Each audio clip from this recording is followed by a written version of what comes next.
Hi, I'm Dave. This is the Cyderbaby Pod, and today I'm speaking to Korbinian from Ad Infinitum. Is that right? Yes. Yeah, that's right. Thank you for having me. That's okay. You're looking well, very relaxed. You've got an album on the Yeah, way. I thought you, I thought you'd look a lot more hassled, but you're quite laid back there, aren't you? I am actually because I just came back from a holiday. Like beginning of this week on Monday, I came back from Morocco and spent there Wow, 2 weeks actually. Uh, 2 weeks. I'm yeah. very jealous. I'm really jealous. Oh, that's a beautiful country. You have to go to Morocco. It's like so many things and the food, I tell you, delicious. Is that one of your favorite pastimes? Food, gastronomy? Yeah, actually, yes. Can you tell? No. I was a bit rude. No, no, no, no. That's all right. Like, let's actually in Ad Infinitum, we are all big foodies. Right. Like, and we love to cook. When we hang out together, we love to cook. We love to go eat delicious stuff. Nick is our drummer, is a fantastic cook. Really? Yeah, yes. Yeah. Right. Okay. Okay. What's your favorite dish then? Wow, lots of stuff. Well, in Morocco, we like Mm. there's tagine. That's one of the Yeah. traditional menus of Morocco, and like I fell in love with it. This was Yeah. this really delicious vegetarian tagine, like and all the spices and stuff. Man, this was Yeah. my main dish like for the last weeks. Okay. Well, we better talk about the band, haven't we? Ad Infinitum. You've got a new Yes, album let's out. do that. Yeah. Let's put the food to one side. Let's talk about Chapter 3, Downfall. So, tell me, sir, why now? I mean, what is the story behind the album? Wow. Okay. Well, it is about the ancient Egyptian mythology and Cleopatra, Hmm. and made a conscious decision right in the beginning of the songwriting to have a female protagonist. This because in chapter one and chapter two it was male protagonists, and so we chose a female one, and the ancient Egypt mythology, the gods, and all Hmm. this crazy stories that come with it that are so inspiring. And they like right from the beginning of the songwriting we decided on this topic, and this influenced the songwriting. And yeah, the result of it is on the album. Yeah. I mean, I love the album. I've been listening to, well, I shouldn't say I've been listening to it too much because it's not actually out yet, is it? But us poor media folk get streaming links, and I've been listening to, I mean, Eternal Rains is a very accessible opener. Yeah, thank you. And it just draws you right into the rest of the album.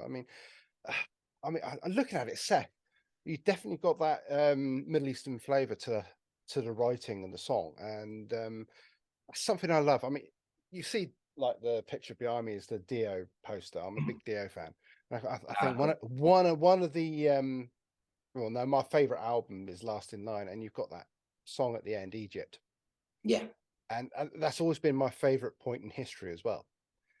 Learning about the Egyptians. So this album is just sort of like hit home, and I'm thinking, yeah, I'm really liking this just from the concept. So, Yeah, perfect.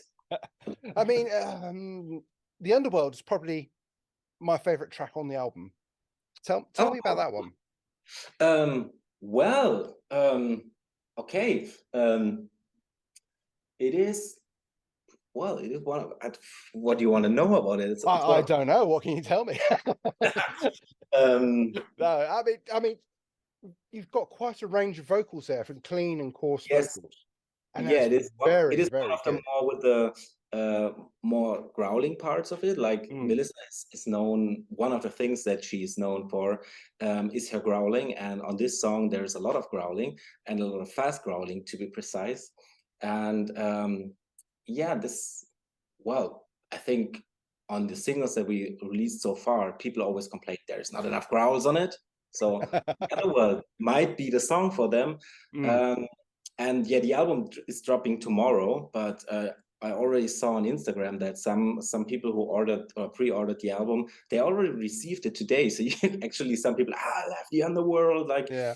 like one fan, like oh, Underworld is one of my favorite songs on it.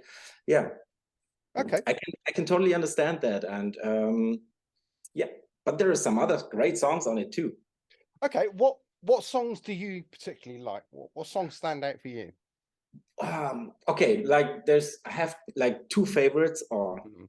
like two favorites that are not really obvious for that. Under the Burning Skies, this is one of the ballads, like the traditional Yeah. ballad on Yeah. this album. And we haven't done a song like that ever. So Right. I'm Okay. really glad Yeah. we did that. And it is one of those songs, you know, when you play it live, people put up their phones and like this arm Yeah. waving thing. That's that tempo, that mood.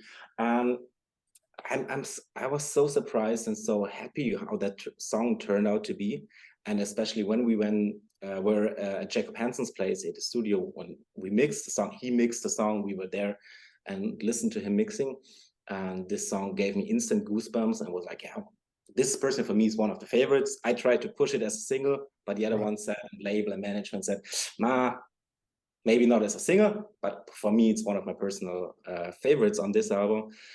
From the Ashes, Yeah. obviously, like, that is also one of my favorites because of that insane breakdown and like this almost progressive vibe that this song Yeah. has. Yeah. Beautiful syncopation that Melissa does with her vocals. Yeah, this is just like a different side of our songs that we haven't shown so far, like something new.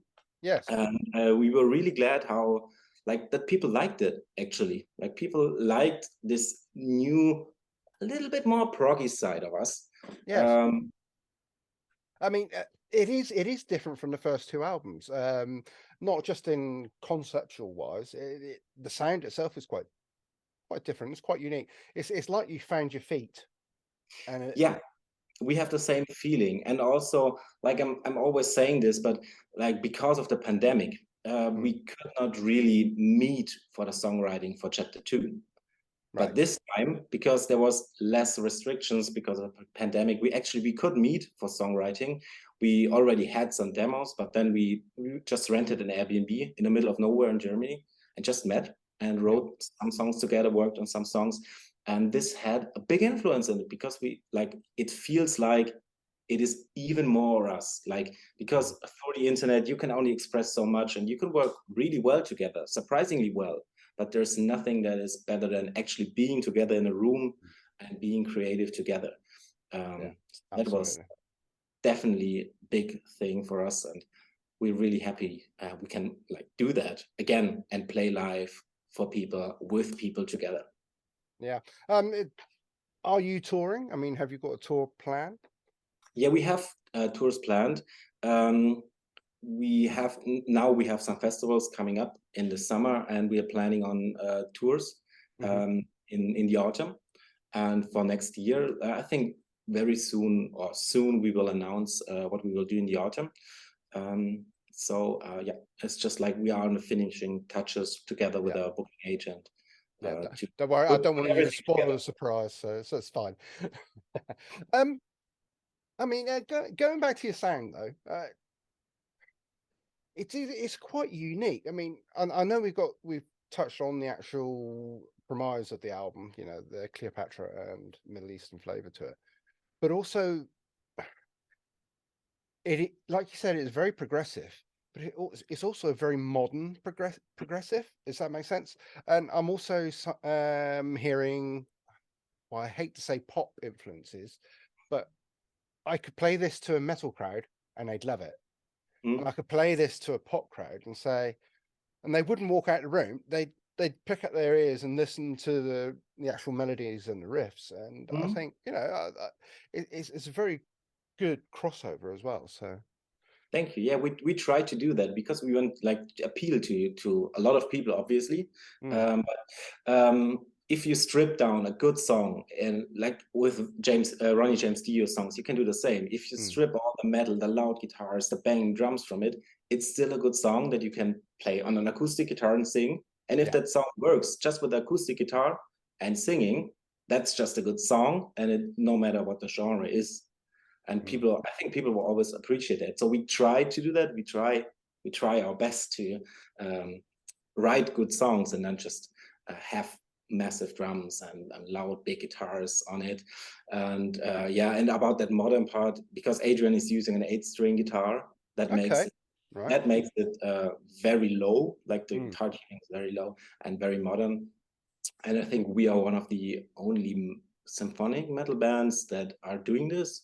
Mm. At least I'm not aware of other symphonic metal bands that have an 8-string guitar, but I may be wrong. But Yeah, this is one part of our sound, and we incorporate that even more on that album compared to the other albums. So there's more 8-string action, yeah, a lot okay. of it. That's good to know, actually. So, yeah, I mean, are you going to try and outdo him with your bass guitar? I mean, yeah. Well, it is difficult because there is like a limit, a sonic limit. You cannot go under 20 hertz. No. So there is a restriction to it, and also there's a restriction in the instrument itself. Mm. Well, okay, a little bit of nerd talk. Recently saw on YouTube like a famous bass player, Nate Navarro. He made a sub-contra bass, an electric bass, but it is like a regular 4-string bass, but tuned down an octave, like one octave lower than the traditional 4-string bass, and it has an extended range that is bigger than, like, the length of the scale is bigger. And it actually sounded good. I wish I had one, because this would then actually fit to Adrian's guitar. But I don't have that. So what I am doing is I have a regular 5-string, and I detuned it a little bit, but not that a lot, just a half tone. And I didn't do it because of Adrian's guitar tuning. I did it actually because of Melissa's vocals, because Melissa's vocals sound better in keys with flats. If you're do you play music like a little bit? Or? I don't play, but my son's a bassist as well. So yeah, I pretty much know what you're talking about. Yeah. All right. So Melissa's voice like sounds best in keys with lots of black keys on a piano. Yeah. So and if you have lots of black keys on a piano, like it's easier if you tune your bass down or guitar like a half step. So like the keys it just fits her voice better. That's why I did it. Okay. Brilliant. I mean, going back to her voice, Melissa's voice,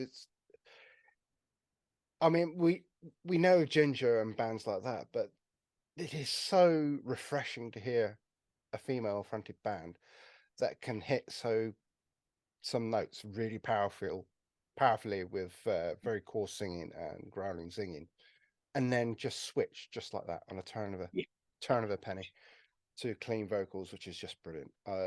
Do please congratulate her for me. I think she's one of the best. I will tell her. Yes, she's a powerhouse on stage.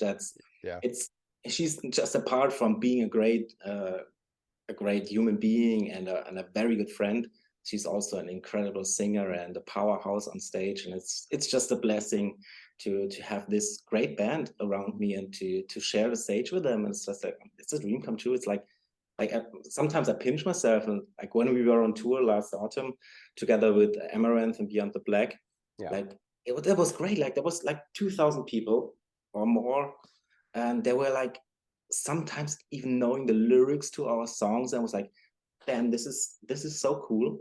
And I look around and I look at my band, like, and I see I'm here with my friends playing great music to people who like it. Life doesn't get any better, does it? No, it doesn't. It doesn't. Okay, right. I'm not going to take up any more of your time. Thank you for taking the time to talk to me. I wish you all the best with the new album, and hopefully I'll catch you on these UK shores, maybe in the autumn, maybe sometime soon. Yeah, we definitely want to come back to the UK. When we were in the UK, we had 2 concerts together with this tour that I just mentioned. The 2 shows that were so great. We definitely want to come back to the UK. It was so great, and thank you for having me. Thank you for taking the time and promoting the album.